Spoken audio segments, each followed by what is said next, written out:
Kyle, I don't think you hear me. All right, so I'm going I to don't say it hear one you. more way. I don't think you really hear me. I'm telling you what you need to do. And now I'm telling you something else. You may not know it, although I think you should. You've been in the league long enough. Every owner has an index card in his top drawer, 3x5, 4x6, and it's got like 4 or 5 names on it.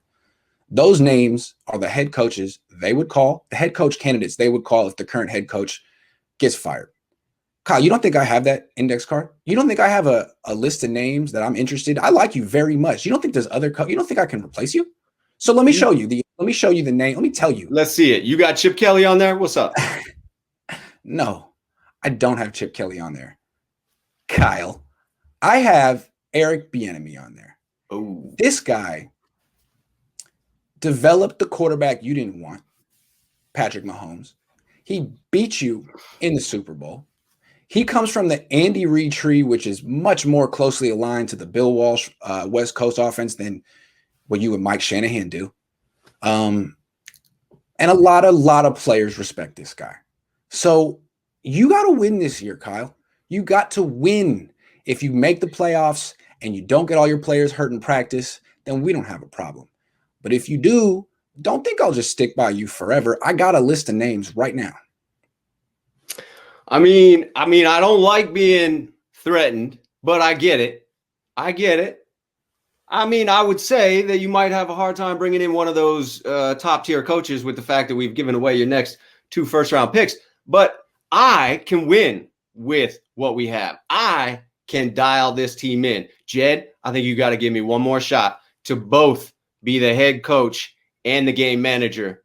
I think I can do it. Put me in, coach. I'll give you one more shot, but I want to tell you something. If you think that if I were to get rid of you, that I have to call Chip Kelly or Jim Tom Sula, you're crazy. Because I got Trey Lance now, and a lot of people would like to coach him. And I got to think that the person who developed Patrick Mahomes would be interested in coaching a very similar young man in Trey Lance. So, yeah, I'm going to give you another chance. And if you really insist on still calling plays, fine. But if you have an issue with this, management issues again, midseason, I want you to give the play calling duties to Mike McDaniel and focus on being a head coach. And if you can't be the head coach I hired you to be, you know what I'm going to do. So you got one more chance, but don't act like this season there isn't any pressure on you. There is pressure on you. I'm saying it right now to your face. Now, Jed York wouldn't say anything like that. He would be much more quiet. I broke the fourth wall. I'm sorry. Yeah, for sure. He would. For sure.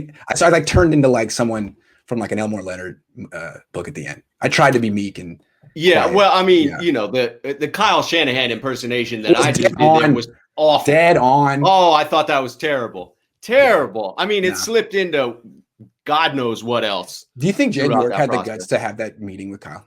No, I mean, he did. I think he could have a meeting with Kyle and talk about that subject. I don't think it would go anything like that. I think that it would be totally different. No, and I mean, much more respectful both ways. Obviously, that's how Al Davis would do it, right? Yeah, right. Yes. Well, Al Davis might have just let him the New go. Yorker. Yeah. Yeah. But again, Al Davis would have been on the field. He was a coach himself. He would have been on the field, stopping it. Anyway, the Kyle Shanahan stuff is amusing. It's embarrassing. It's preventable. It's off-season fodder. It doesn't mean the Niners are going to have a bad year. It gives us something to talk about. But at the same time, like, oh, man, if I were Jed, I would be super pissed. That's all I'm saying. I would be super pissed. Yes.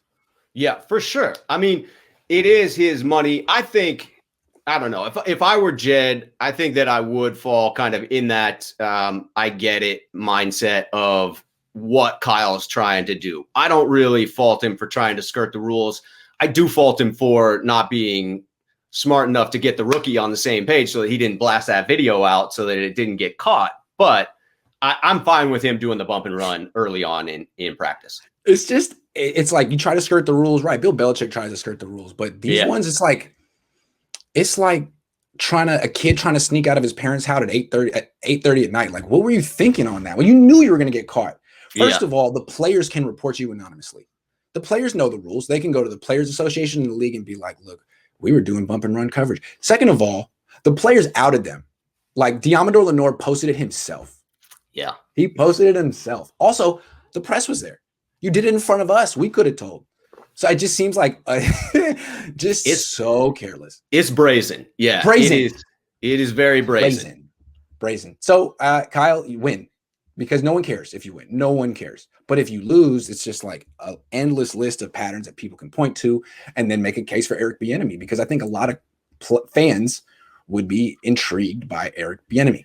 I think so too. And I think it's a fair. So first of all, I don't think Kyle is as ridiculous as that whatever impression I just did right there. Like, I do think he's standoffish. I do think that he is smug in some regards, but obviously that was a caricature of anything that he is. I do believe that it is fair to criticize him about the game manager stuff. And it does really feel like, especially in those 2 Super Bowls, but also in some other big time moments, that he tensed up, that he tightened up, and the play calling tightened up, and his decision making wasn't as good as it normally is. And I think that's a result of feeling the pressure. And my hope is that enough repetitions of being in big games, he'll get over that. But some people never do. Some people are either clutch or not. Did you ever see Band of Brothers? Yes, the HBO show, not the whole series, but I've seen some. First episode. Have you seen the first episode where they're in basic training, and the boot camp officer is David Schwimmer, and he's a real hard ass, and he's all up in everyone's crap, and he's constantly making them run the hill and telling them what to do, and they get in a combat simulation thing. And he flips. He loses it. He gets he loses the map and puts him in a wrong spot. And they demote him. They're like, you know what? You're not cut out for combat. And they just decide, you're not. It's not that you need to improve. You just don't have it. And I'm not calling Kyle Shanahan David Schwimmer from Band of Brothers, but this is why it's very serious. The military doesn't mess around. They say, like, you're fit for management. You're fit to lead. You're not. Right. It's just and you're like 22 at this point where they're making these determinations, right? So Kyle, the key is, like, you really are asking him to do 2 things when he's calling plays and when he's managing the game, because that is 2 separate roles. Yes. And there's a reason that most coaches send that play calling duties to another offensive coordinator, so that they can focus more on one and not get bogged down in both. Because in those high pressure moments, when you're trying to manage the clock, when you're trying to understand what's going on in the game and call the plays, that's tough, man. And it's just having a second voice at that point, that like a second reasonable person that can come in and say, hey, that's a bad idea. Let's go back to what works. Let's go back to what we've done consistently throughout the year. Let's not stray from what we do best. And reasonable minds together can prevail.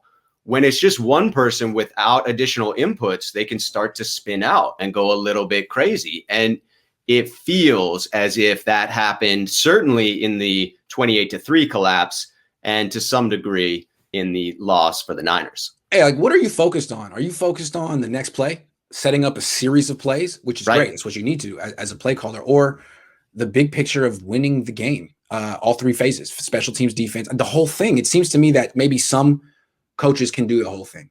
Andy Reid has won a Super Bowl doing the whole thing. Although for years people said, well, he's just not very good at managing the clock. I mean, managing the game, that was his thing.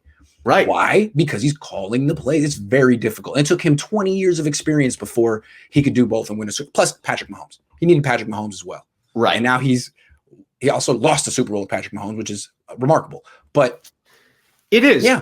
Having a player like that is a calming influence. I can imagine for Kyle having Jimmy back there, who is prone to these sort of what the hell was that type of plays. That's not a calming influence. And so he's got to do something to take some pressure off himself. I don't care whether that's meditation, yoga, whatever it is. He needs to take some pressure off himself. Matt H says someone needed to tell Kyle to keep running the speed sweep to Debo in Super Bowl 54. Random scrutinized ground crew for injuries. Is the practice turf the issue? I get this question more than any question. Is the practice turf the issue? I get it all the time. And I think it's interesting. No, it's not the practice turf. It's the same turf they've had since the Seifert and Walsh days. It just shows, and it's not like that. Fans don't want to blame the head coach, because if the head coach is the problem, that means you have a systemic issue in your organization. It's very bad. Right. It's hard to fix. If it's the turf, you can fix it in a day, right? In a week, get a new turf. If it's the head coach, what do you say? What do you do? Hey, Kyle, be a better leader. Right. What if he's not? What if he's just a coordinator and he's good at it? I don't know. Like that was North Turner's issue back in the 90s.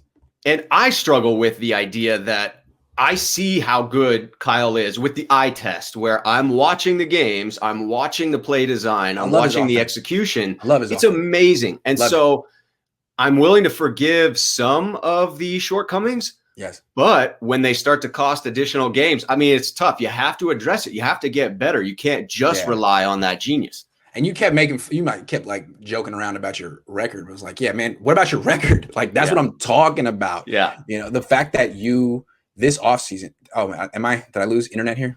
No, you're good on mine. Okay. I'm all right. Yeah. Well, anyway, tell me if I get fuzzy because I can go to the hotspot. Cool. The fact that you got you got 3 players hurt in the spring training program. The fact that you got caught twice. It's like, damn, man, like what a bust. Were you just out of practice because you didn't do it last year? I don't know. Anyway, I know Niner fans really don't like to hear us go at their coach. Niner fans are very protective of Kyle Shanahan. Here's the thing, though. If he gets fired and Kyle hires Eric Bieniemy, you're going to be very protective of Eric Bieniemy. You're going to love Eric Bieniemy. Yeah. Be open-minded here. Absolutely. Yeah. I mean, I can relate. I look back on the impression I just did of Kyle and would be mortified if I had to sit with Kyle as a fan and watch him watch me impersonate him. That would devastate me, right? Because I look up to him as a fanboy. Like he's a fantastic genius coach. Yeah. So he's an offensive innovator, no question about it. Yeah. Offensive innovator. He just seems to be much more, I've said it a million times. You just got to love the boring parts of being a head coach, Kyle. You got to learn to love it. Yeah. Otherwise, because you know why? Because being a head coach pays you $10 million a year. Being a coordinator pay you about maybe 1.5. So don't take a demotion. Learn to love it, Kyle. Learn to delegate. Or delegate. That could be the key for him, that he may not want to give up the play calling duties, but he has to at least bring in someone game days that's focused on game management. Then someone who's in his ear saying, hey, look, this is what we need to do in this particular situation. He needs additional voices.